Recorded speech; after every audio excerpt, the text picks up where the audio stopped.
व्यासपीठावर उपस्थित सगळे मान्यवर, ज्ञानवर्धिनी अकॅडमीचे संचालक साळुंखे सर, इसे सर आणि आढाव सर, उपस्थित सगळे विद्यार्थी वर्ग आणि पालक वर्ग, सगळ्यांचं सर्वप्रथम मी स्वागत करते.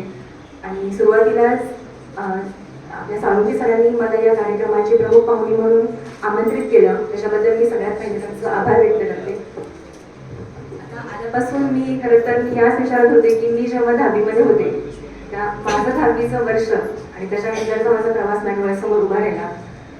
हे 10वीचं वर्ष हे खूप जास्त एक महत्त्वाचं आपल्या आयुष्यातला एक वळणाचा एक टप्पा असा म्हणू शकतो आपण की जिथून पुढे तुमचं करिअरला एक दिशा देण्याचं काम हा टप्पा जो आहे तो करत असतो. ह्या टप्प्याला तुम्ही यशस्वीपणे सामोरे गेलात त्याबद्दल तुमच्या सगळ्या यशस्वी विद्यार्थ्यांचं मी पहिले तुमचं अभिनंदन करते. आणि तुमच्या या कौतुकामध्ये किंवा अभिनंदनामध्ये फक्त तुमचं स्वतःचं नाही तर अकॅडमीचे शिक्षक वर्ग आणि विशेषतः तुमचे जे पालक आहेत त्यांचं सुद्धा याच्यामध्ये योगदान आहे. कारण की 10वीची परीक्षा म्हटलं की आई वडिलांची खरं तर ती खूप मोठी परीक्षा असते. सगळ्याच गोष्टी मुलांसाठी एक अरेंज करणं, सगळ्या गोष्टी ज्या आहेत काही फंक्शन असतील किंवा काही सुट्ट्या वगैरे असतील तर सगळ्या डेडिकेटेड असतात फक्त मुलांसाठी. त्यामुळे या खूप महत्त्वाच्या टप्प्यावरती तुम्ही मुलांना यशापर्यंत घेऊन आलात त्याच्याबद्दल आई वडिलांचं सुद्धा खूप खूप अभिनंदन.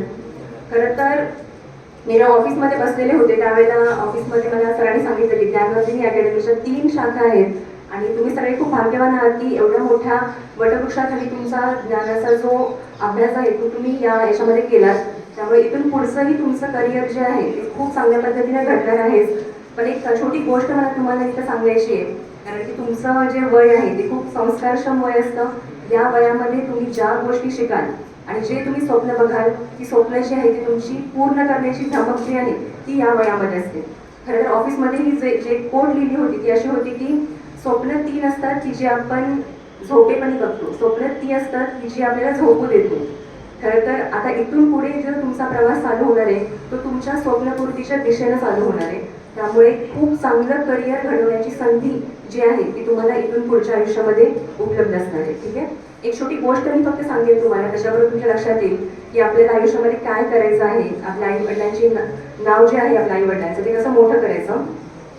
एक मूर्तिकार असतो आणि मूर्तिकार जो आहे त्याला एक मूर्ती घडवायची असते. ठीक आहे, आणि त्याच्यामध्ये 2 दगड त्याला हवे असतात, देवाची मूर्ती घडवायची असते त्याच्यासाठी. तर जेव्हा तो मूर्तिकार दगड शोधायला जातो तर 2 दगड तिथे पडलेले असतात. ठीक आहे, आणि जेव्हा त्याच्यातला एक दगड असतो की तो असं म्हणत असं असतं की मला नको घ्यायला, कारण की त्या मूर्तिकाराच्या हाताखाली जेव्हा मी जाईल त्यावेळेला चिन्नी हातोड्याचे घाव पडणार, बरोबर. त्यामुळे काय होणार, मला त्रास होणार, बरोबर ना. त्यामुळे त्या दगडाचं म्हणणं असं असतं की मला नको घ्यायला, आणि दुसरा दगड जो असतो तो तयार असतो त्या सगळ्या ज्या काही प्रोसेस आहे त्रासाची ती सहन करण्यासाठी. तर मूर्तिकाराला बरोबर माहिती असतं कोणत्या दगडाला निवडायचं. तो दोन्ही दगड जे आहे त्यातला एक दगड जो त्याला मूर्तीसाठी हवा असतो तो निवडतो, आणि पण अजून एक दुसरा दगड की ज्याला बरं वाटतं कारण की मला निवडलं नाही, कारण की मला तरी त्या चिन्नी हातोड्याचा घाव जो आहे तो नकोच होता. पण जो दुसरा दगड आहे ते गावकरी म्हणतात की असंही आम्हाला या दगडाचं काही काम नाही आहे, पण तुला जर ते गरजेचं असेल तर तू घेऊन जा. आणि दोन्ही दगड तो घेऊन येतो. कालांतराने त्याच्या चिन्नी हातोड्याच्या घावामधून ती अतिशय सुंदर एक देवाची मूर्ती जी आहे ती तयार होते. जेव्हा गावकरी ती मूर्ती त्याच्याकडे मागायला येतात की आता आम्हाला ही मूर्ती जी आहे ती मंदिरामध्ये स्थापन करायची आहे, त्यावेळेला त्या मूर्तीमधला जो देव आहे तो तर ऑब्व्हियसली त्या मूर्तिकारांना जी मूर्ती घडवलेली आहे ती त्यांना आवडली असते घेऊन जातात. पण एक जो दगड ज्या दगडाला नको असतो मला कोणत्याही चिन्नी हातोड्याचा घाव, तर तो जो दगड आहे त्या दगडाला ते विचारतात की म्हणजे हा आपल्याला लागत नसेल दगड तर आम्ही घेऊ का. तर तो म्हणतो घेऊन जा, मला काही कामाचं नाहीये, पण तुम्हाला कशासाठी हवंय. तर तो ते गावकरी म्हणतात की आम्हाला तिथे नारळ जे मंदिरामध्ये देवासाठी नारळ जे अर्पिले जातील तो फोडण्यासाठी तो दगड आम्हाला हवं. म्हणजे ज्या दगडाने आयुष्यभर मला चिन्नी हातोड्याचा घाव नको, बरोबर ना, अशा अँगलनी त्याच्याकडे बघितलं त्याला आयुष्यभर जो नारळ आहे त्याचा जो घाव आहे तो सहन करायला लागणार होता. त्यामुळे तुम्हाला याच्यामधून हे सांगायचं की जेव्हा तुम्ही या वयामध्ये असता त्यावेळेला आपल्या आई वडिलांनी सांगितलेल्या काही गोष्टी असतील किंवा शिक्षकांनी सांगितलेल्या गोष्टी आपल्याला नको वाटतात किंवा असं वाटतं की आपण आपल्या पद्धतीने अभ्यास आपला चालू असतो, पण त्या जे काही गोष्टी सांगत असतात ते तुमच्या भल्यासाठी तुमच्या एकंदरीतच आयुष्याला दिशा देणाऱ्या गोष्टी असतात.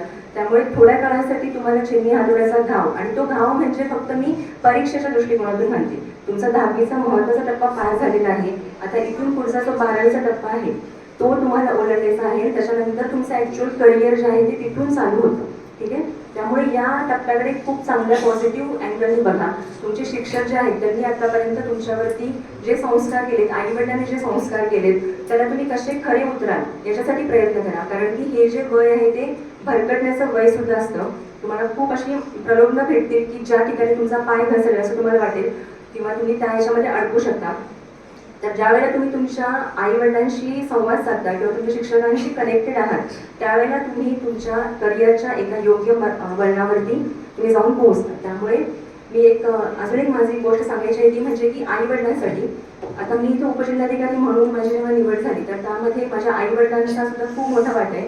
कारण की लहानपणापासून त्यांनी माझ्यावरती हे संस्कार केले होते की तुला पुढे जाऊन स्पर्धा परीक्षा करायच्या आहेत. त्यामुळे कोणतंही मोठं स्वप्न जेव्हा आपण बघतो विद्यार्थ्यांसाठी आपण जेव्हा ते स्वप्न त्यांना दाखवत असतो त्यावेळेला आईवडिलांनी त्या मुलांवरती विश्वास ठेवून त्यांना फक्त तुम्ही एक सपोर्ट म्हणून त्यांच्या बरोबर असणं गरजेचं आहे. ना की त्यांना प्रत्येक वेळेला तुम्ही जर एखादी परीक्षा तो देत आहे किंवा ती मुलगी असेल मुलगा असेल कोणी असेल त्यामध्ये जर आईवडिलांचा एक रोल आहे तो फक्त सपोर्ट म्हणून राहायला हवा. जर तुम्ही त्यांना प्रत्येकच गोष्टीमध्ये टोकत असाल तर मुलांचा आत्मविश्वास जो आहे तो कमी होतो.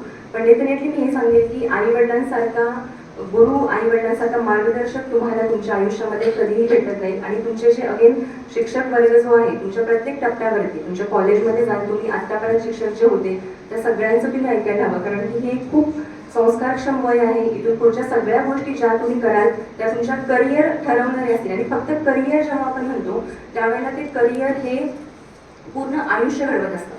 तुम्ही ज्या काही गोष्टी या वयामध्ये कराल जे कोणतं करिअर निवडाल त्याला तुमचं पूर्ण आयुष्य त्याच्यावरती डिपेंड राहणार आहे. त्यामुळे ज्या काही गोष्टी तुम्ही या ठिकाणी निवडाल या करिअरच्यासाठी असतील त्या पूर्ण विचार करून तुमच्या सगळ्या शिक्षकांचं मार्गदर्शन घेऊन सगळ्या करिअर ऑप्शनबद्दल पूर्ण विचार करून घ्या. आईवडिलांना माझं मात्र हे सांगणं असेल की मुलांना त्याच्यामध्ये सपोर्ट करताना तुमच्या इच्छा त्यांना सांगा. डेफिनेटली तुम्ही जास्त पावसाळे बघितलेले आहेत. मुलांसाठी काय चांगलं काय वाईट हे तुम्हाला माहिती असतं. पण तुमच्या इच्छा त्यांच्यावरती लादू नका.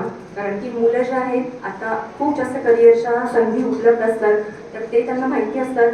फक्त तुमचा सपोर्ट जो आहे तो त्यांना एक हवा असतो. तो सपोर्ट तुम्हाला मुलांना देता यायला हवा किंवा तुम्ही द्यावा अशी माझी इच्छा आहे. कोणतीही गोष्ट त्यांच्यावरती लादू नका.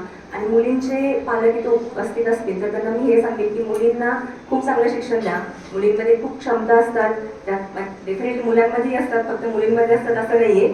पण मुलीही खूप चांगल्या करू शकतात. मुलींवरती बाकी गोष्टीच्या आहेत त्यांचं एक अजून बंधनं खूप असतात. तर तुम्ही आतापर्यंत इथं जसं त्यांना साथ दिली तशी इथून पुढच्या करिअरमध्ये त्यांना साथ द्या मुलींना. कारण की त्या फक्त तुमच्या कुटुंबाचं नाही तर सासरच्या कुटुंबाचंही नाव मोठं करतात. आज जेव्हा मी उपजिल्हाधिकारी झाले तर फक्त माझ्या माहेरच्या लोकांचं नाही तर सासरच्या लोकांचंही खूप नाव जे आहे ते मोठं करण्याचं भाग्य मला मिळालं. डेफिनेटली माझे पती कैलास साळुंखे सर यांचं मार्गदर्शन मला याच्यामध्ये लाभलं. पूर्ण सासरची मंडळी जी आहे ती याच्यामध्ये सहभागी होती.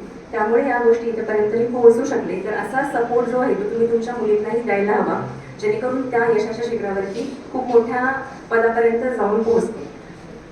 ज्ञानवर्धिनी क्लासेससाठी मी एवढं सांगू इच्छिते की एवढा मोठा जो वटवृक्ष तुम्ही ज्ञानाचा उभा केलेला आहे तो असाच उत्तरोत्तर वाढत राहून तुमच्या हातून विद्यार्थ्यांचं खूप मोठ्या प्रमाणात मार्गदर्शन जे आहे ते असंच घडत राहू. एवढे बोलून मी माझे 2 शब्द थांबवते. थँक्यू.